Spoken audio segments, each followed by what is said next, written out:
오늘 말씀은 사도행전 3장 1절에서 10절 말씀을 보겠습니다.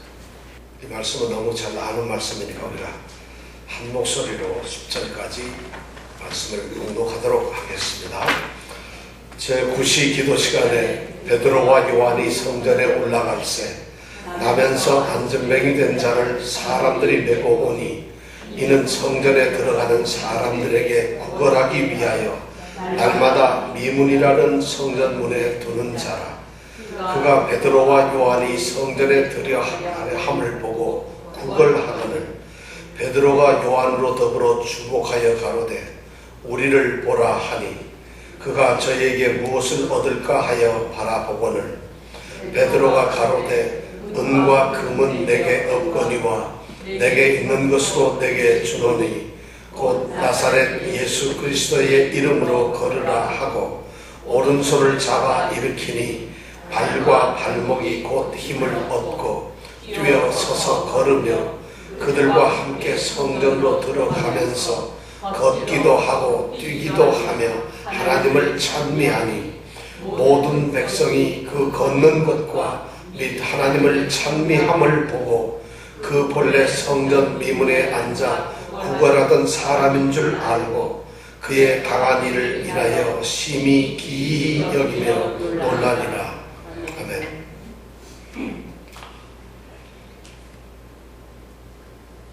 아주 우리가 잘 아는 성경 말씀입니다.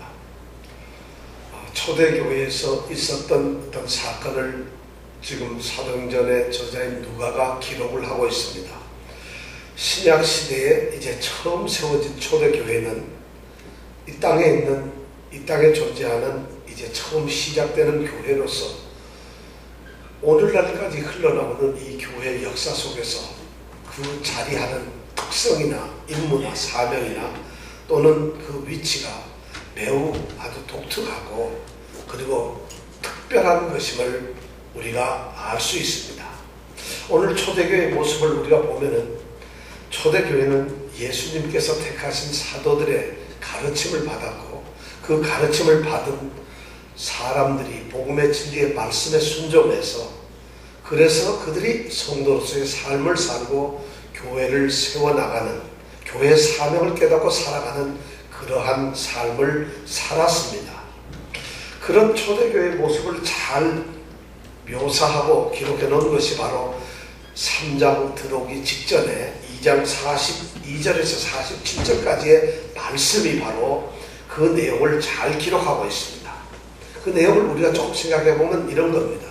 성도들이 날마다 성전에 모이기를 힘썼고 또 모였습니다. 그래서 그들이 성전에서 날마다 이 사도들이 가르치는 진리의 복음을 듣고 받았고 가르침을 받았습니다.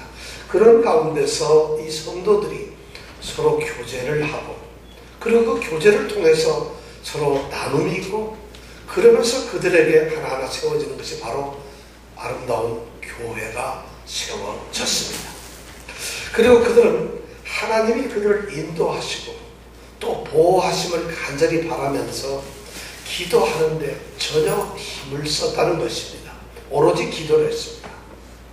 그러니까 하나님께서는 또한 그들에게 역사를 하셔서 사도들에 의해서 어떤 기사와 이적, 이 기적들이 많이 나타나기를 그렇게 하도록 하나님께서는 이끄셨고 그래서 그 기적이 나타나니까 사람들이 교회를 통해서 나타나는 하나님의 능력을 보게 되었고 그러니까 이 사람들이 하나님을 찬양하고 백성들이 다 그 예수 믿는 사람을 칭찬하게 되고 그러니까 하나님의 교회는 날마다 하나님께서 구원을 받는 새로운 생명, 새로운 사람들로 늘어나게 하셨다. 이것이 바로 초대교회의 아주 모습이었습니다. 바로 그러한 모습의 그 일환으로서 일어나고 있는 사도들에 의해서 일어나는 그 기사와 이적, 교회의 능력, 교회의 사명의 말씀이 바로 오늘 우리가 읽은 이 말씀입니다. 오늘 이 말씀은 교회가 어떤 능력을 가져야 하는지, 교회가 어떤 사명을 가지고 있는지 하는 것을 드러내는 것이 아니라 교회가 이러한 일을 해낼 수 있다는 교회의 특징을 우리에게 전해주고 있습니다. 오늘 내용은 이런 겁니다. 한 선천적인 이 척추장애인 안전뱅이가 고침을 받았습니다. 그래서 고침을 받고 완전히 새롭게 변화된 삶을 산다는 그런 이야기입니다. 이 사람이 태어날 때부터 안전뱅이로 태어났습니다. 그래서 성경에 보니까 한 40여 년 동안 이 사람이 안전뱅이로 살면서 날마다 사람들이 예루살렘 성전에 있는 그 성전을 통해서 들어가는 그 미문이라고 하는 성전 문 밖에다가 사람들이 갖다 놓습니다. 그러면 성전 미문을 통해서 성전 안으로 들어가는 예배하며 기도하는 이 성도들이 그 사람을 보고서 구걸하는 그 사람들에게 동정을 하고 이제 구제를 합니다. 그러면 그걸 가지고 이 사람은 먹고 살아가는 삶을 연명하는 그런 사람이었습니다. 그런데 어느 날 오늘 말씀은 우리가 제9시 기도 시간에, 여기 9시는 우리가 잘 아는 대로 오후 3시를 말합니다. 이스라엘의 시간으로는 오후 3시를 말하는데 이스라엘 백성들은 성경에 충실하게 하루에 3번 이제 정기적인 기도를 했습니다. 다니엘서 보면 다니엘이 바벨론에 붙잡혀가서 예루살렘에 향해서 창문을 열고 하루에 3번 기도를 했습니다. 3시에, 6시에, 9시에 이렇게 기도를 했습니다. 3시는 몇 시가 될까요? 아침 9시가 될 것이고 6시는 12시가 되고 그리고 9시는 3시가 됩니다. 그렇게 3번 기도를 했습니다. 그러한 관습에 따라서 또 경건한 신앙을 가진 우리 사도들도 오늘 베드로와 요한이 바로 성전에 기도하러 올라갔습니다. 올라가는 중에 마침 이 사람이 거기에 왔고 사람들이 거기에 앉혀놓아서 이제 둘이 만나게 되는 것이에요. 만나게 되니까 이 사람이 베드로와 요한에게 구걸을 했고 우리 베드로와 요한은 그들에게 이제 동정을 하는데 그에게 동정을 하는데 어떤 돈이나 먹을 것으로가 아닌 예수 그리스도의 이름으로 그를 낫게 했고 고침을 주었다는 이런 내용입니다. 그래서 이 사람이 고통을 받게 되었다. 고통에서 해방을 받고 이제 고침을 받게 되었다는 이런 이야기입니다. 그렇게 되면서 이 사람에게는 놀라운 변화가 삶에서 일어났습니다. 이 사람에게 일어난 그 삶의 위대한 변화는 바로 이런 것입니다. 도저히 달라질 수 없고 바꿀 수 없는 삶의 절망의 자리에서 이 사람이 환희와 기쁨의 소망의 자리로 삶을 옮기게 되었다는 것입니다.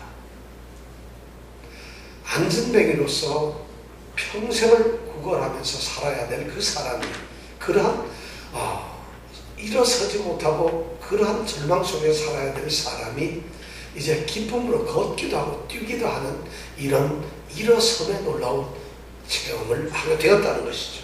그런 변화를 받게 되었습니다. 또 이 사람은 사람을 바라보면서 사람을 향해서 구걸하며 자기의 생명을 연명하던 사람이었는데 이 사람이 이제 고침을 받게 되고 나니까 사람을 바라보는 것이 아니라 하나님을 향해서 찬미하고 하나님을 찬양하는 위대한 이제 성도로서 탈바꿈을 하게 되고 변화가 되었다는 이야기입니다. 또 이 사람은 평생 성전 밖에 있는 이 성전 미문에서 평생 거기에 머물러 있어야 될 성전 밖의 인물이었는데 이제 고침을 받음으로 인해서 그 성전 미문을 통해서 성전으로 들어가고 성전 안에서 하나님을 만나고 찬양하며 성도들과 아름다운 삶을 사는 소위 교회 공동체의 한 일원이 되어서 살게 되었다는 것입니다. 이런 놀라운 축복과 변화가 바로 이 선천적인 이 안전뱅이 사람에게 일어났습니다. 어떻게 이런 것이 일어났을까요? 우리는 오늘 말씀을 보면서 보면은 교회가 될 때에 성도들의 사명을 감당할 때 바로 위대한 이런 생명의 역사가 변화가 일어난다는 것을 우리가 볼 수가 있습니다. 그렇다면 오늘 말씀을 통해서 어떻게 이런 일이 일어날 수가 있었을까요? 도대체 어떻게 이렇게 위대한 변화의 역사가 발생할 수 있었을까? 이 한번 의미를 우리가 오늘 말씀을 통해서 한번 생각해 보려고 합니다. 사람들은 얘기합니다. 오늘날 교회가 침체되어 가고 있다고 이야기합니다. 실제로 미국의 바나 연구소나 한국의 기독교 사회문제 연구소나 이런 데서 발표하는 걸 보면 전 세계적으로 기독교는 지금 침체의 상태에 들어가고 있습니다. 또 한국이나 이미 복음이 전해져 오래 신앙생활을 한 그런 나라는 교회가 이미 위기 속에 들어가고 있습니다. 사람들이 교회를 떠나갑니다. 그리고 교회를 지탱하고 유지해야 될 재정적인 문제들도 발생을 하고 있습니다. 교회가 뱅크럽시 때문에 교회가 운영되지 못하는 교회들이 또한 많이 있습니다. 더 안타까운 것은 세상을 향한 교회의 권세나 교회의 능력이 이미 상실되고 말았습니다. 세상을 이끌어가고 세상을 구원하고 세상을 바로 세워야 할 그 교회가 이미 세상으로부터 조롱과 배척을 받는 그런 입장에 놓이게 되었습니다. 더 이상 교회는 성장하지 않습니다. 더 이상 교회는 그 빛과 힘을 잃어버렸습니다. 교회는 더 이상 세상의 소망이나 희망이 되지 않는다고 사람들이 자주 섞인 말들을 합니다. 왜 그렇게 되었을까요? 무슨 일이 도대체 일어났을까요? 어디서부터 이런 일이 발생했을까요? 안전뱅이를 일으키던 교회의 능력은 어디로 갔을까요? 어떻게 된 것일까요? 오늘 이 말씀을 통해서 우리는 오늘날 교회가 회복해야 할 그 교회의 사명, 그 존재 가치를 우리가 다시 한번 생각해 보았으면 합니다.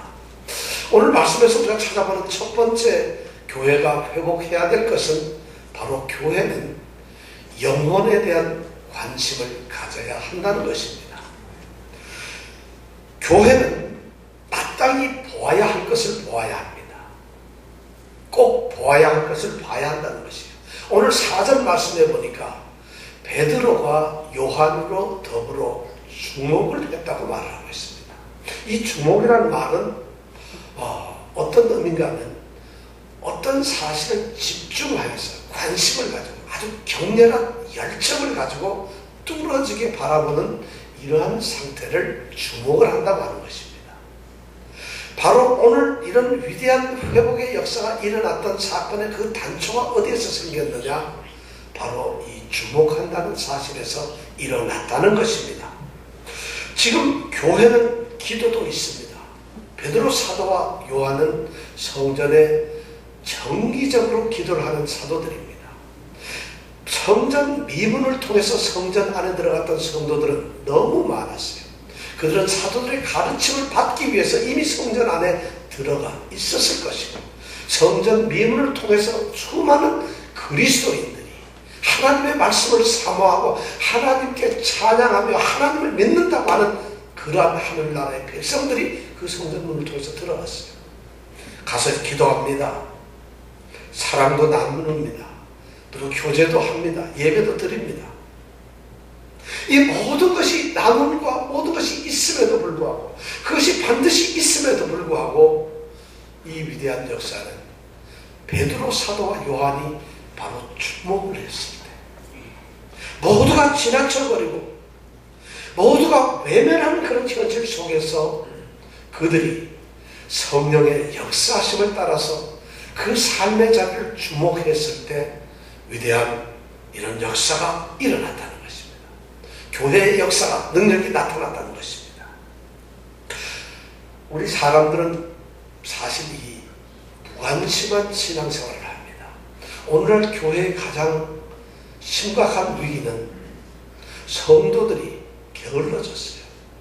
이 게을러졌다는 말은 나태해지고 신앙생활과 이 교회 삶, 그리스도인의 자녀, 그리스도인의 삶, 하나님의 자녀로서의 삶에 대해서 아주 뜨거운 그런 영적 감각을 잃어버렸어요. 영적인 민감함을 잃어버렸어요. 모든 성도들이 영적 불감증에 걸렸어요.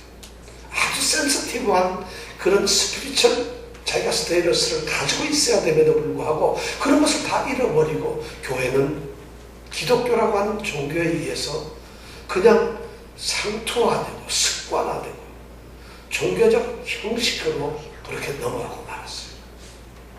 지금 우리는 오늘 이 두 사도가 가지고 있었던 그 주목한다는 이 말씀에 그런 상태로 돌아가야 합니다.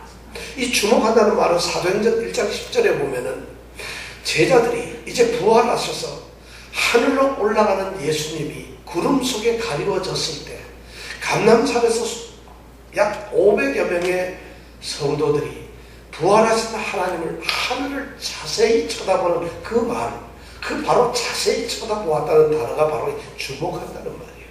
우리는 성도로서 삶을 살아갈 때 바로 예수 그리스도를 향한 부활하신 주님을 향한 우리의 초점이 아주 뜨거워야 된다는 것이죠. 그런 주목하는 삶이 있어야 된다는 거죠. 그래야만 합니다. 영적으로 우리는 굉장히 철저해지고 영적으로 굉장히 민감해져야 합니다. 영적인 삶을 산다는 것은 말 그대로 성령이 우리를 지배하는 삶을 산다는 것이에요.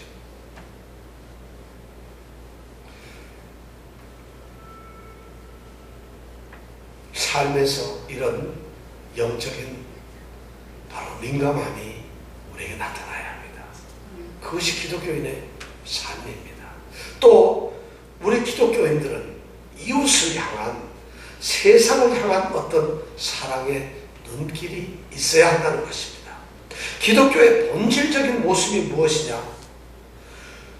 구원의 은혜에서 떨어져 있는, 그래서 하나님의 택하심을 받은 자들임에도 불구하고 아직도 구원의 감격과 구원의 은혜 속으로 들어오지 못하는 그 사람들에게 동정과 사랑과 관심을 가지고 그들을 향한 뜨거운 마음을 가지고 있는 것, 관심을 갖는 것, 이것이 필요하다는 것입니다. 오늘 베드로와 요한은 바로 그러한 성령에 사로잡힌 열정과 관심을 가지고 있었다는 것입니다. 어떤 날을 오늘 이 사건이 일어났어요. 베드로와 요한도 아마 초대교회에서 성전을 들어가는 일이 여러 번 있었을 거예요. 매일 들어갔을 거예요. 3번 들어갔을지도 모르겠어요. 왜냐하면 기도도 해야 되지만 성도들이 성전에 모였을 때 진리의 복음을 가르쳐야 하니까 아마 성전에 들어갔을 거예요. 그런데 이 기도 시간에 이 앉은 배에는 오늘 성경 말씀에 보면 날마다 성전 미문에 있었다고 되어 있어요.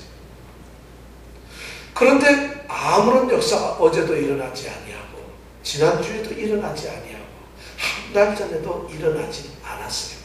그들에게 모든 교회의 사랑과 은혜와 정말 초대교회에 가장 뜨거움이 있었음에도 불구하고 이 사람에게는 아무런 변화가 일어나지 않았어요. 그런데 바로 이 어느 날, 이날 베드로와 요한에게 성령의 뜨거운 감동을 통해서 열렬한 주목하는 마음이 그에게 생겼다는 것이에요. 이것이 기독교인들에게 절대적으로 필요하다는 것이에요. 하나님의 위대한 기적과 역사가 일어나는 것은 바로 그런 영적인 관심을 가질 때라는 것이에요. 여러분들은 이웃에 대해서 구원을 받아야 될 사람에 대해서 얼마나 관심을 갖습니까? 소위 영혼을 얼마나 사랑하고 계십니까? 고침을 받아야 할 그 사람을 향한 이 영적 사랑의 관심이 만약 없었다고 한다면 이 사람에게는 아무런 변화도 일어나지 않았을 것입니다. 이 사람은 여전히 성전 밖 미문 앞에 쭈그리고 앉아서 사람들을 바라보며 한 푼 두 푼을 구걸하는 비참한 삶을 살아갔을 것이라는 것입니다. 그런데 그 사람이 하나님이 택하신 사람이었으니까 놀라운 역사가 일어났다는 것이죠. 이 베드로와 요한에게는 세상을 사랑하는 그래서 하나님께서 독생자를 주신 그런 하나님의 심정이 그 당시에 있었다는 것이에요. 오늘 우리 교회가 바로 그러한 하나님의 심정, 뜨거운 열정을, 그래서 모든 사람들에게 영원 사랑에 관심을 보이는 그런 뜨거운 사랑의 손길을 가지시기를 원합니다. 예수님은 선한 사마리아인의 비유를 통해서 그런 말씀을 합니다. 강도를 당한 사람이 쓰러져 있습니다. 예배를 집전하는 제사장이 그것을 보고 외면하며 지나갑니다. 하나님의 율법을 연구하고 가르치는 레위인이 그것을 보고 그냥 지나쳐갑니다.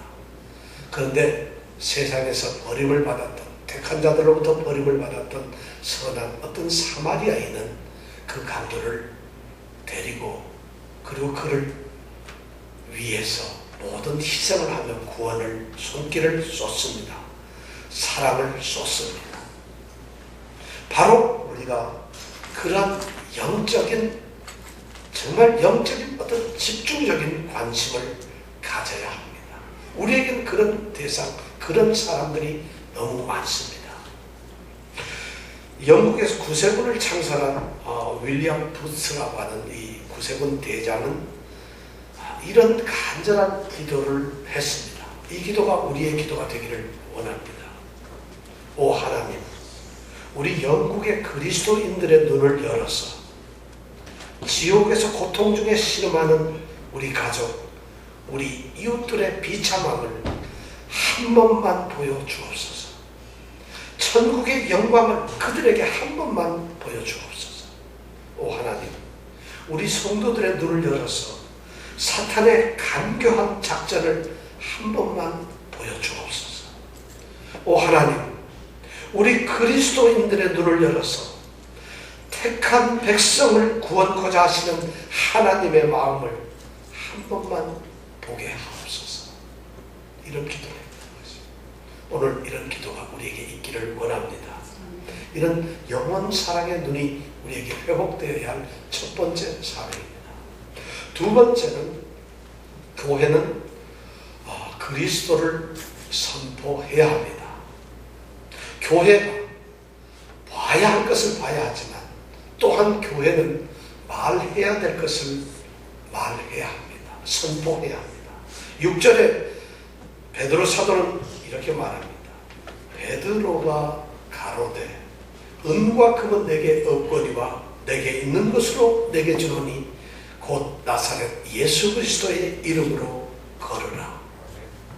이렇게 말을 했다는 것이죠. 교회는 은과 금이 없다고 말해야 합니다. 이 말은 돈이 필요 없다거나 돈을 가져서는 안 된다는 것이 아닙니다. 초대교회에는 사실은 넉넉함이 있었어요. 가진 자들이 자기의 소유를 팔아 제자들, 사도들에게 갖다 바치니까 그것을 가지고 모든 사람들이 함께 쉐어하고 나누었습니다. 소위 철저한 공동체 생활을 했다는 것이죠. 그래서 어떠한 사람도 결핍하거나 부족함이거나 어떤 필요를 느껴야 하는 그런 삶을 한 번도 살지 않았다는 것이죠. 바로 교회는 그런 돈을 필요로 하지 않는다는 것이 아니라, 이 말은 은과 금이 없다는 이 말은 교회는 은과 금을 구하는 곳이 되어서는 안 된다는 것이죠. 은과 금을 자랑하는 곳이 되어서도 안 된다는 것이죠. 은과 금을 말하고 그것을 선포하고 그것을 정말 드러내는 그런 곳이 되어서는 안 된다는 것이죠. 교회는 은과 금도 자랑하지 말아요. 자랑하면서 예수 그리스도도 자랑하는 이런 곳이 되어서는 안 된다는 것이죠. 우리가 생각할 때 오늘날 교회 모습들이 그래요. 은과 금을 자랑하는 교회들이 너무 많습니다. 은과 금도 자랑하고 또 예수 그리스도도 자랑하면 되지 하는 이런 정말 교묘한 사탄의 작전에 빠져있는 교회들도 너무 많습니다. 교회는 오늘 말씀처럼 나사렛 예수 그리스도 이름이 선포되어야 합니다. 오직 예수님만이 교회 안에 충만해야 합니다.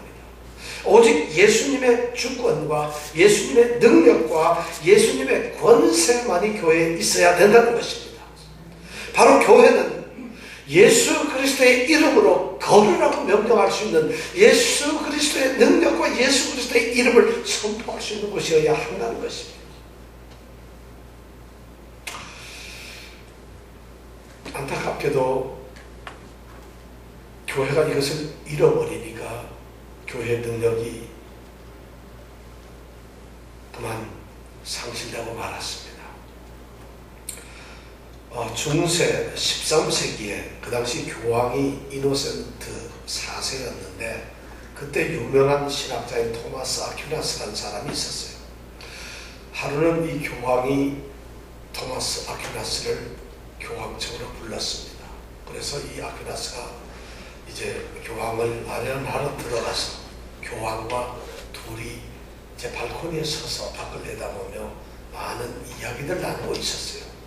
마침 그때 교황청 그 아래 길로 이제 세계 각국으로부터 수많은 금은 보화를 이제 모아서 실은, 그래서 교황청 안으로 끌고 들어오는 그런 마차가 마침 지나가고 있었습니다.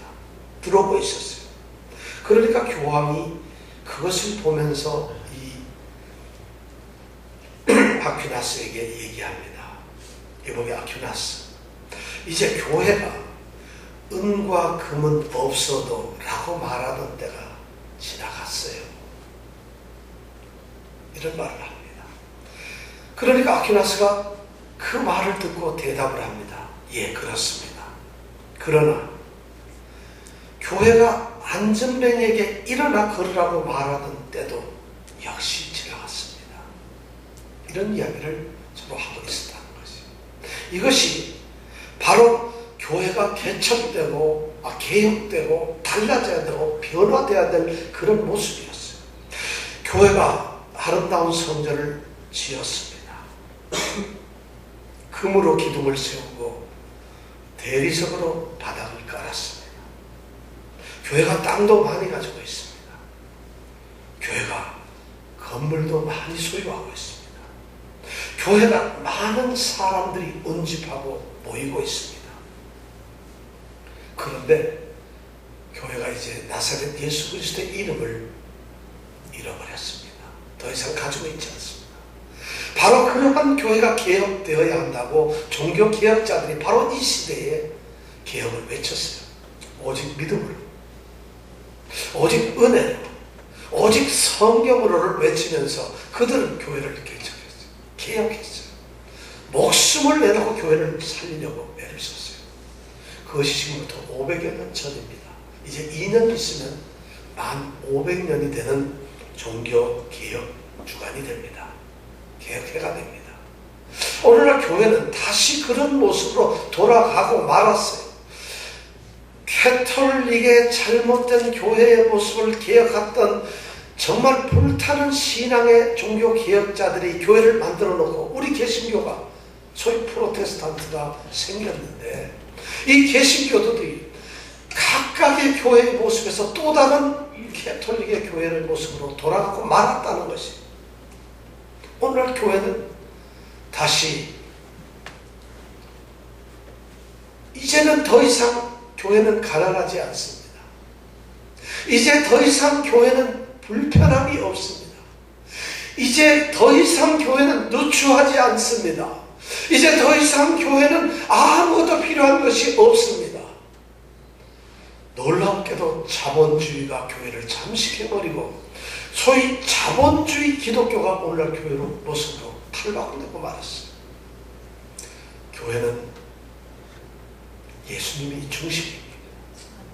예수님이 전부 다 가지고 계시는 주권이고 바로 그분만이 선포되어야 하고 그분만의 높임을 받아야 됩니다. 오늘 교회가 그것을 잃어버렸어요. 이 한 사람 안전뱅이의 위대한 변화는 바로 나사렛 예수 그리스도의 이름이 선포될 때 변화가 일어났다는 것입니다. 은과 금으로서 일어나는 것이 아니에요. 오늘 어떠한 교회가 어떠한 모습을 가지고 그들이 아무리 화려하고 위대하고 정말 찬란한 모습을 가지고 있다 하더라도 사실은 나사렛에서 태어나서 십자가에 처참하게 죽어간 그리스도 예수의 이름 앞에는 아무것도 아니라는 것이에요. 나사렛 예수 그리스도의 이름이 이제는 드러나야 될 때가 되었다는 것이에요. 교회가 그것을 회복해야 합니다. 세 번째, 교회가 회복되어야 할 것은 바로 믿음의 삶입니다. 믿음으로 살아가야 한다는 것이에요. 자기의 믿는 믿음을 가지고 그 믿음으로써 우리가 삶을 살고 행동을 해야 한다는 것입니다. 교회는 보아야 할 것을 보아야 합니다. 그리고 교회는 말해야 할 것을 말해야 합니다. 그리고 교회는 마지막으로 행해야 할 것을 행해야 된다는 것입니다. 그것이 바로 오늘 7절에 있는 말씀이에요. 7절에 있는 말씀을 보면은 베드로가 오른손을 잡아 일으키니 이런 말씀이 나옵니다. 여러분, 이 말씀이 베드로가 앉아있는 이 안전뱅이에게 나사렛 예수 그리스도의 이름으로 걸으라고 말을 하고 난 다음에 그를 일으켜 세우려는 위대한 기적을 일으키기, 신유의 놀라운 능력을 발휘하기 위해서 그를 잡은 것이냐? 그것이 아닙니다. 사람들은 그렇게 생각할지 모르지만 그것이 아닙니다. 여러분, 가만히 생각을 해보세요. 안전뱅이 앉아있는 사람한테 그 사람에게 관심을 가지고 뚫어지게 보면서 사랑과 열정과 영혼 사랑의 모든 관심을 집중하는 것 할 수 있습니다. 또 그 사람을 향해서 나는 돈이 없어, 그러나 내가 가지고 있는, 내게 있는 예수 그리스도의 이름을 너에게 선포할 테니까 너는 일어나라 말할 수 있어요. 그럼 일어나야 되죠. 그리고 베드로 사도는 그냥 성전 안으로 들어가도 됩니다. 이미 관심을 가졌고, 그리고 가장 위대한 그리스도의 이름으로 그에게 고침을 선포했어요. 이미 그 모든 사건들이 일어날 수가 있는 것이 되어 있어요. 그런데 베드로 사도는 오른손을 잡아 일으키는 행동을 합니다. 자, 이것이 얼마나 두려운 행동인지 아세요? 여러분, 이것이 얼마나 믿음이 있는 행동인지 아세요? 그리스도의 이름으로 걸으라 하고 선언을 하고 가버리면 안 일어나도 소위 창피를 당하지 않아요. 아무 문제가 없어요. 그런데 그런 말을 하고 손을 잡고 일으켜 세웁니다. 여러분, 안 일어나면 어떻게 된 거예요? 여러분, 일어난다는 보장 받았어요? 그런 일이 일어날 수가 있을까요? 그런데 이 베드로 사도는 손을 내밀어서 오른손을 잡고 일으켜 세웠다. 억지로 일으켜 세우는 것이 아니에요. 이것은 확신 있는 믿음의 행동이라는 것이에요. 그렇지 않으면 그것을 할 수가 없어요. 의심 없이 믿음으로 나가는 것이에요. 주님의 뜻을 따라서 자신이 선포한 말씀대로 주님께서 지금 이루어 주실 것이라는 확신을 가지고 조금 더 의심하지 않고, 그리고 그 믿음을 따라서 하는 행동이라는 것이에요. 바로 믿음의 모습, 믿음의 삶을 살아가고 있다는 것이에요. 우리는 믿는다 하면서도, 우리는 관심을 갖는다 사랑한다 하면서도 우리는 사실 이런 믿음의 삶을 우리의 삶의 자리에서 갖진 않아요. 오른손을 잡아 일으키는 이런 행동들이 우리에게는 없다는 것이에요. 왜냐하면 우리가 믿음대로 안 살기 때문에. 우리가 우리의 관심을 행동으로 보여야 하는데 그런 것을 안 하고 있어요. 교회가 이미 그런 것을 잃어버렸어요. 교회가 오늘날 손가락질 받고 많은 사람으로부터 질시와 정말 배척을 받는 이유 중에 하나가 뭐냐면 교회가 교회답지 않다는 것이에요. 교회가 교회의 삶을 살지 않는다는 것이에요.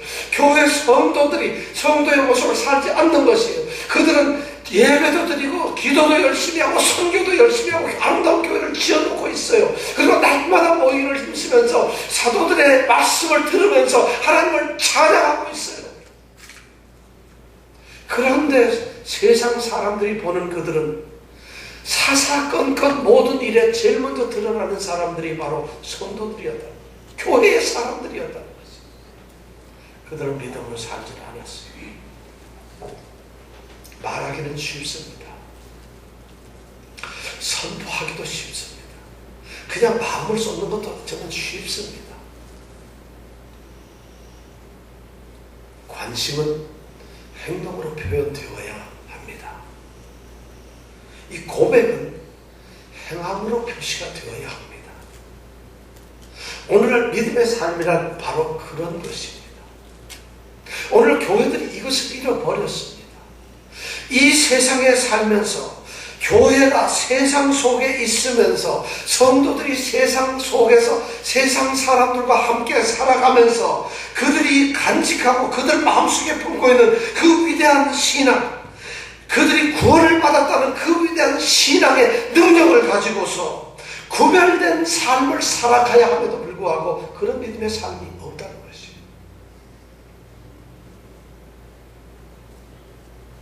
그런 삶을 살 때 안전뱅이가 일어납니다. 세상이 달라집니다. 변화가 됩니다. 주님께서는 우리를 구원하시기 위해서, 우리를 살리시기 위해서 자신이 사람으로 이 땅에 오셨어요. 하늘에서 하나님께서 말씀 하나로 우리에 대한 뜨거운 하나님의 사랑을 가지고서, 그리고 말씀을 가지고서 내가 너에게 명하노니 너희들이 구원을 받을 것이다 하면 구원이 되는 거 아니겠어요? 그러나 우리 주님께서, 하나님께서는 자기의 사랑하는 독생자를 이 땅에 사람으로 보내셨어요. 그리고는 비참하게, 처절하게 우리의 죄를 대신해서 십자가에서 달려서 죽도록 만들었다는 것이에요. 이것이 바로 뭐냐면 우리에게 주어진 저는 삶의 모습이라는 것이에요. 우리 교회가 그런 모습을 회복해야 합니다.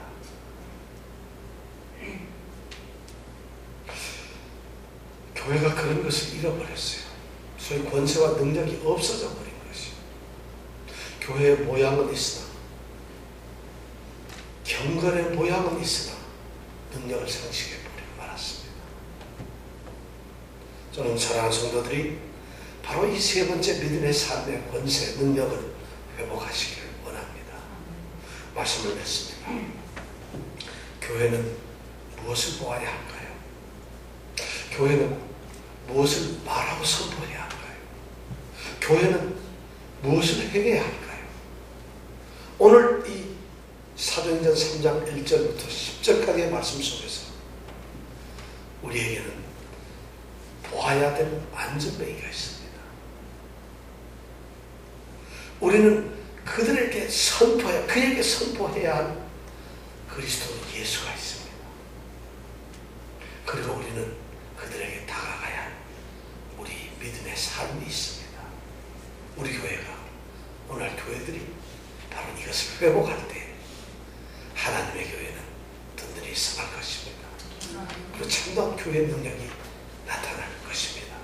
우리 모든 성도들에게 이 놀라운 사명의식이 일어나기를